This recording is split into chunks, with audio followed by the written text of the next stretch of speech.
Hey, what's up, guys? Little man with a big opinion here. Well, it's time to freak out again. We've got two more reasons why a World War III might be more and more of a possibility.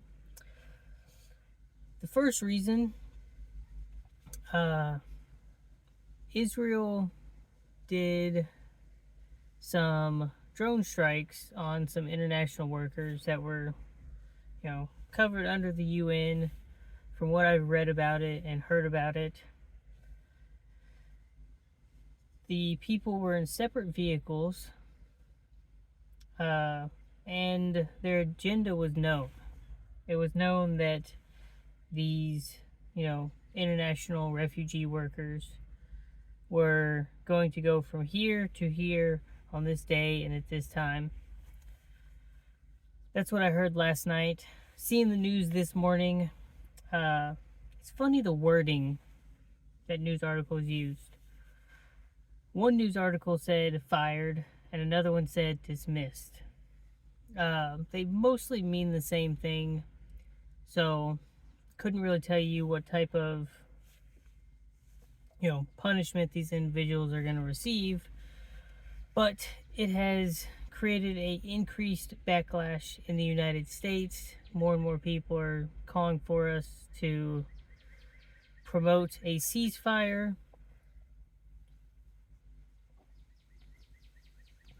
and more people don't want us sending aid to Israel. On one hand, I can see that they're a very important ally of ours. We've kind of helped them exist for their entire existence. On the other hand, I forget who was talking about it, but I really like to stand with the mindset of we take care of our problems first, then we send money to other people. So all of our homeless are off the streets, our drug problems completely dealt with, our debt is gone. Now we can start sending money to other countries. So Israel's worried because they've also been, doing airstrikes in other countries to help deal with Hamas. Iran's upset about it, Iraq's upset, Syria's upset. Egypt doesn't really like all the refugees that are coming in. So if Israel's one of our, biggest allies, and a bunch of countries in the Middle East want to mess with them, we should probably help them out, from an allied standpoint. And that could draw in several other players into this entire conflict. So, this could be, shifting the window, adding some, pieces of sand into the bucket that leads to the next world conflict. And the other news story that I have for you, I know his first name is Andrea. Last name starts with a S. I would guess it's Sadovlia. I don't know. He's some Russian guy that works at a university. And he was given a talk that basically said Russia should take Hawaii. And he's looking at it from a very literal standpoint. And I don't think the US and NATO would look at it from that literal standpoint, because Ukraine's been doing drone strikes about 1,000 kilometers into Russia, hitting fuel refinery, weapons depots, different manufacturing, stuff like that. And Russia doesn't like it.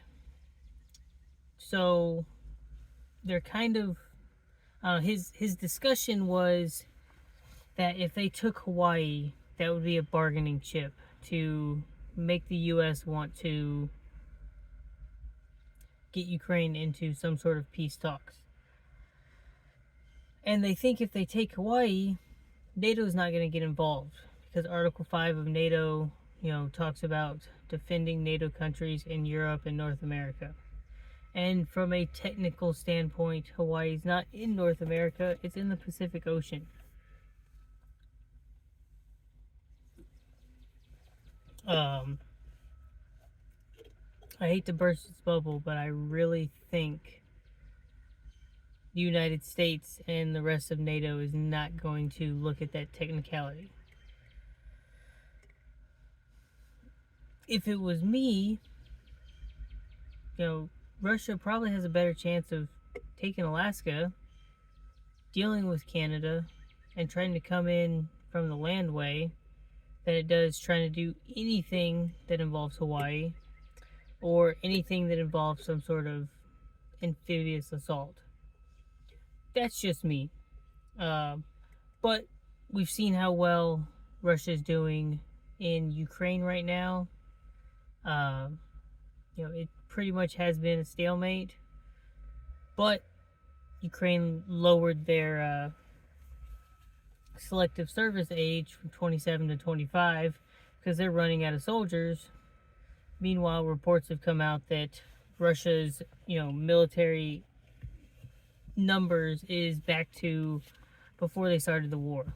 At one point, someone said it would take like 6 years for them to recoup their losses, and apparently it's already been recouped. So it seems like maybe there's some sort of tipping point, and I see articles all the time talking about the millions and hundreds of millions that these different European countries are sending. I kind of think it's just delaying the inevitable.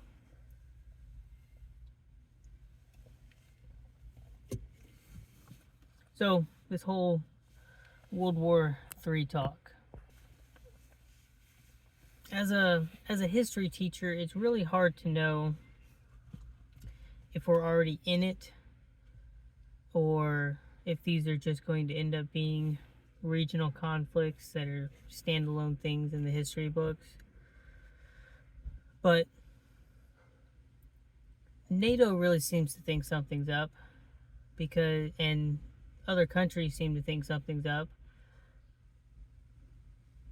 In another article that I read, NATO's talking about, guaranteeing military funds to Ukraine. They're talking about making this provision where they vote on it that basically says the U.S. is in charge of the distribution of this stuff. And they're doing that because they don't know, how favorable Trump would be if he wins. And a lot of them are really thinking that he might be the next president. But I don't remember if it was Hungary or Poland. One of their world leaders pointed out one crucial fact, and that is what Trump did several years ago, complaining to the people in NATO that they're not providing their fair share, meeting their 2% of their GDP contribution. I wouldn't say he predicted the conflict between Russia and Ukraine, but he did predict that a conflict would happen. Europe would basically be caught with their pants down. And because of the conflict in Ukraine and Russia, nearly every member of NATO, by I think they said their 2025 budget, they're spending at least 2% of their GDP on their departments of defense or whatever they call them. That being said, a lot of that spending is going to other countries. There was an article months ago talking about France making a few hundred new artillery pieces. I don't remember the exact number, but let's just say it was 256. They also pledged 256 of this artillery piece to Ukraine. I never figured out if it was the brand new ones that they were making or if it was older ones that they were going to send to them and their military would get the brand new ones that were being made. But they are spending more on their militaries, but it seems like a big portion of their military spending is just going into a blank check for Ukraine. So you can also throw in the fact that a lot of these other countries have military personnel in Ukraine right now. They're not physically doing the fighting, but they're training Ukrainian soldiers, they're providing military intelligence, they're helping rebuild infrastructure. They're doing a lot of logistical things, which frees up the military-aged man to do the fighting. So you could make the argument that all of these military personnel, while not in combat roles, foreign militaries are in Ukraine. Ukraine's fighting Russia. So we have this weird hot cold World War III already going on. What does that mean here on the home front? What should we be doing as the world leaders are inching us closer to a hot conflict? We should be training. We should be stacking to the rafters. And we should be staying hyper vigilant and growing our numbers. I did a magazine count the other day, and 2 of my magazines were very, very worn out. I've basically had them 9 years now. Turned 18, bought an AR, bought a handful of magazines, and those magazines were pretty much done. I didn't pitch them because, they still feed, but, I need to get new springs to make them, more functional. My dog also chewed up one of my Magpul magazines that was less than 3 months old, and I was not happy about that. But, I did a count of the ammo magazines that I have. I'm pretty sure every prepper, every person that buys guns always says that you never have enough.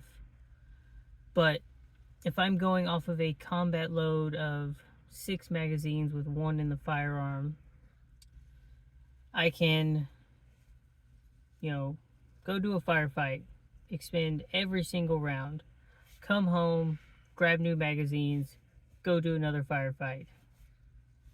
Come home, I can only put 3 more magazines into my gear.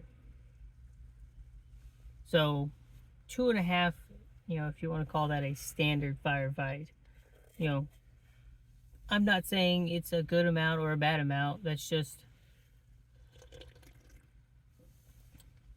the observation I made. And refilling the magazines, I can do about 10 firefights. So that's 210. It's about 2,000-ish rounds for the AR. It's an okay number. I'm always going to say it's never enough. So I know I need to add more into that. I counted the oatmeal I had the other day, just kind of starting the process of the amount of food that I have. And my family could only eat oatmeal for 3.5 months, 3 meals a day. I feel like the number's a little low. So, I've got a notebook that I write these things down in. I'm working on making a digital spreadsheet to make it a little easier. But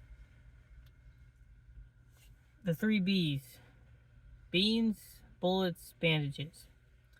So, having the ability to feed yourself, having the ability to fix yourself, and having the ability to protect the first 2 things, I think is important. There's other steps to this process, but those are the 3 main ones that keeps you alive. And I like talking about the 3 B's. I like my little system that I have set up for that. So you should be doing the same thing. You should be adding as much food as you can. Include water, include ways to prepare and, clean up your mess when you're preparing food. Bandages, the $20 first aid kit from Walmart's not going to be enough. Trauma kits, IFAKs, things of that nature. Teach yourself how to do stitches. Take a stop the bleed course. Things like that. And then the bullets, I think that one's simple.